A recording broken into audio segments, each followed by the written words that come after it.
Cette folle sarabande, Claude Maurice l'observe tous les soirs depuis le milieu du mois de mai de son jardin. Jusque fin juillet, 300 martinets survoleront sa maison de Raon-au-Bois.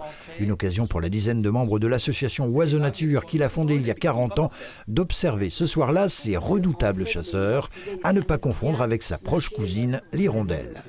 Un martinet, c'est un oiseau du ciel, déjà. Il passe sa vie dans le ciel, il dort en l'air à 2-3 000 mètres, il vole à toute vitesse, tout le temps, toute sa vie.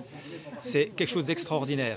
Et puis il ouvre le bec et il capture des insectes en vol. Ça, il va très loin de ses nids, il peut aller à plusieurs centaines de kilomètres pour chercher sa nourriture. S'ils sont si nombreux, c'est grâce à ces nichoirs installés depuis une quinzaine d'années en face de la propriété familiale.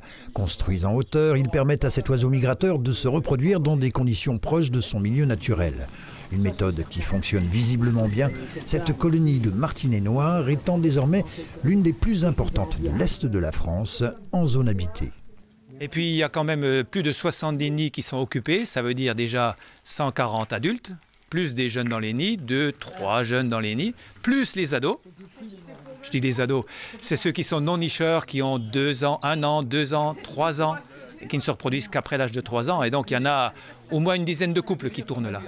Après avoir suivi une formation de bagueur professionnel, Claude Maurice a pu, depuis 2017, collecter près de 2400 données qui ne font que confirmer les nombreuses menaces structurelles et climatiques auxquelles fait face, comme tant d'autres, cette espèce pourtant protégée.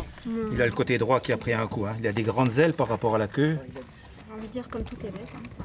Donc à mon avis, dans un jour ou deux, ça devrait aller mieux. Mais il a pris un choc sur un fil électrique, hein. C'est quasiment sûr.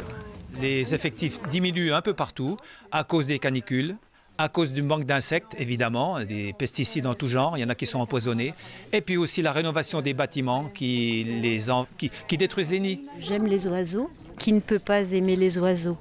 Et puis, du coup, pour les protéger, et puis on se bat un petit peu pour eux. C'est tout simplement magnifique pour la beauté du vol et le plaisir de voir ces animaux, ces rares animaux sauvages qui restent encore, parce que chez nous, il y en a beaucoup moins. Un discours de protection inlassablement tenu par Oiseaux Nature qui multiplie les conférences, les stands et les sorties d'observation. En Europe, c'est près d'un quart des oiseaux qui ont disparu en 40 ans, une proportion qui atteint même 60% en milieu agricole.